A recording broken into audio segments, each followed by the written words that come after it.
Dear students, previous lecture में हमने developmental biology की यूनिट फर्स्ट के अंतर्गत गैमेटोजेनेसिस अर्थात युग्मक जनन के विषय में चर्चा की थी और उसमें हमने oogenesis अर्थात फॉर्मेशन ऑफ एग की phases, maturation phase, multiplication phase and growth phase के विषय में जानकारी प्राप्त की थी।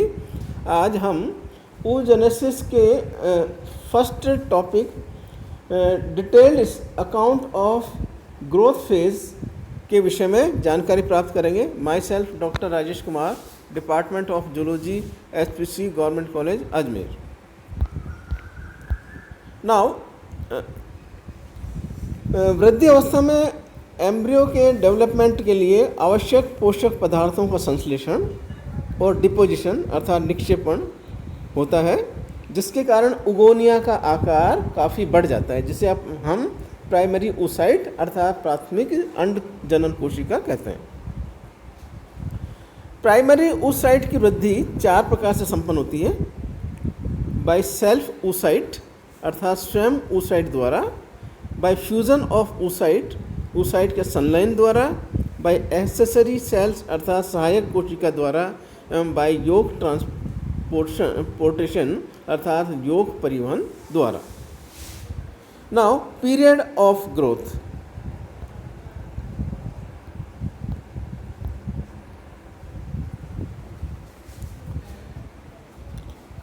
The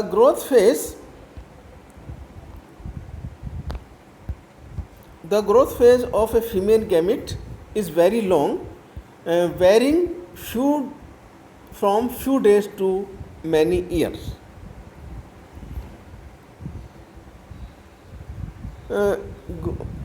ग्रोथ फेज को 2 पीरियड्स में डिवाइड किया जा सकता है, pre vitellogenesis and vitellogenesis.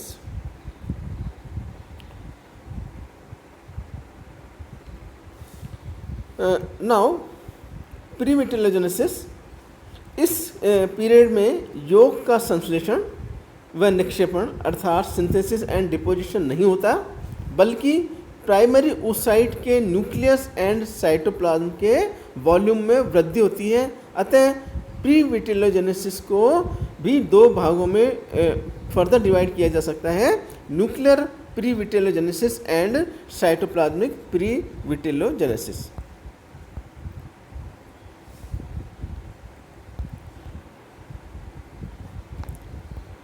The growth of oocyte involves increase of nucleus and cytoplasm substances and accumulation of food reserve. The events occurring during growth phase are separated into 2 periods: pre-vitellogenesis, which is known as the period of synthesis of nuclear material and cytoplasm, and vitellogenesis, the period of synthesis of yolk. Now pre-vitellogenesis, the major events that occur during this periods are increase of nuclear material and growth of cytoplasmic substances. Now first, increase of nuclear material, इसमें primary oocyte का nucleus बड़े आकार का हो जाता है, जिसे germinal vesicle कहते हैं। इसी समय होमोलोगस क्रोमोसोम अर्थात समजात गुणसूत्र युग्म का निर्माण करते हैं अर्थात पैरिंग करते हैं। न्यूक्लियस मियोसिस डिवीज़न की प्रोफेज फर्स्ट में प्रवेश करता है और डिप्लोटिन स्टेज के बाद डिवीज़न रुक जाता है तथा न्यूक्लियोलस का आकार में वृद्धि हो जाती है। नाउ साइटोप्लाज्मिक प्री-विटेलोजेनेसिस और we can say growth of cytoplasmic substances. इसमें साइटोप्लाज्म की क्वांटिटेटिव एंड क्वालिटेटिव वृद्धि होती है।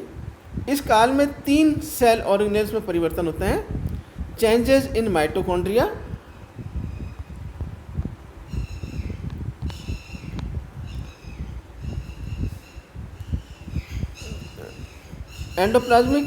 changes in endoplasmic reticulum and changes in Golgi complex. Now first, mitochondria. These are very few in the younger primary oocyte, but increase in number considerably. In some oocytes, such as amphibians and avian, these aggregate to form large mitochondrial clouds. अर्थात growth phase में mitochondria की संख्या बढ़ जाती है, अतः इस समय न्यूक्लियर डीएनए और माइटोकॉन्ड्रियल डीएनए और साइटोप्लाज्मिक डीएनए की मात्रा सेंट्रल डीएनए से अधिक होती है। Now endoplasmic reticulum. परिवर्धित oocyte में एंडोप्लाज्मिक रेटिकुलम एनुलेटेड लेमिली अर्थात जिन्हें इंटरमीडिएट स्टेज ऑफ ईआर कहा जाता है के रूप में पाई जाती हैं। इनका निर्माण न्यूक्लियर मेम्ब्रेन से बडिंग या मुकुलन द्वारा होता है। Now changes in Golgi complex. Developmental oocyte में गोल्गी कॉम्प्लेक्स की स्थिति कॉर्टेक्स के नीचे, एडल्ट oocyte में गोल्गी कॉम्प्लेक्स सेंट्रोसोम के निकट स्थित होती है और गोल्गी कॉम्प्लेक्स से कॉर्टिकल ग्रेन्यूल का निर्माण होता है। Now what is cortical granules? These are membrane bound spherical bodies filled with mucosaccharides. These are formed from the small vesicles of Golgi complex and get arranged in the cortical region of the ooplasm underneath the egg plasma membrane. The cortical granules play an important role during fertilization. These are found in the oocyte of mollusk, anurians and sea urchin.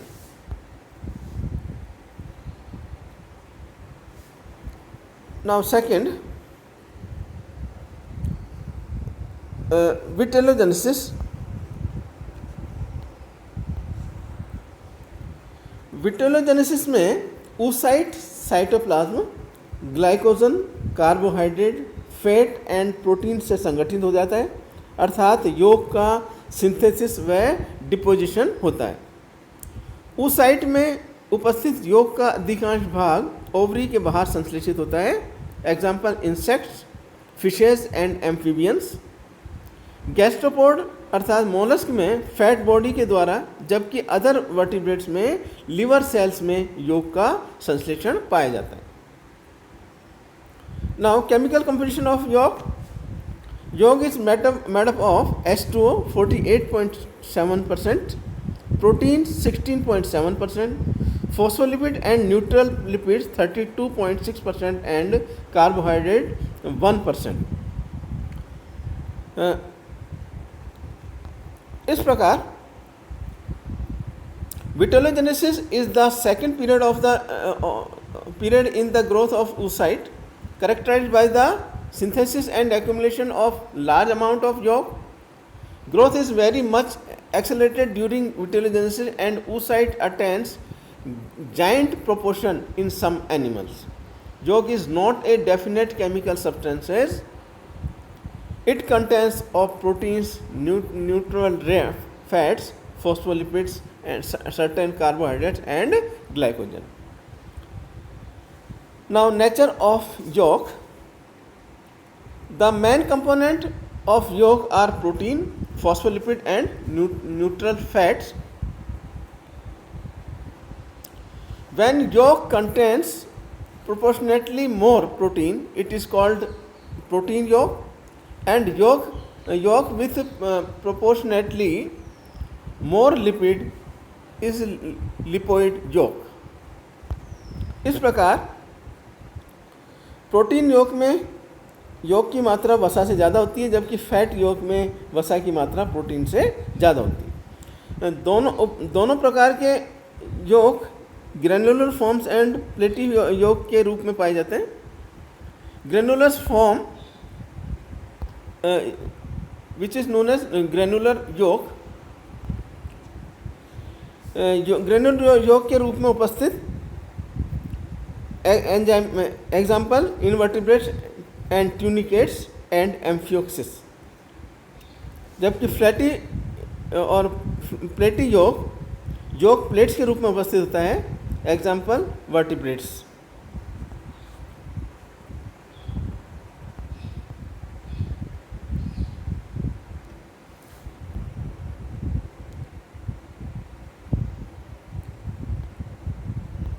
Now formation of yolk.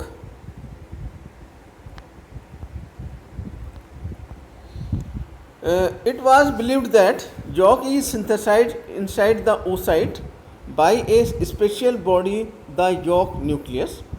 जैसा कि चित्र में दिखाया गया है, the yolk nucleus in amphibians and avian oocyte is formed of a cloud of mitochondria, and apart from yolk nucleus, the Golgi complex, endoplasmic reticulum, and even mitochondria are presumed to be associated with the synthesis of yolk in the oocyte.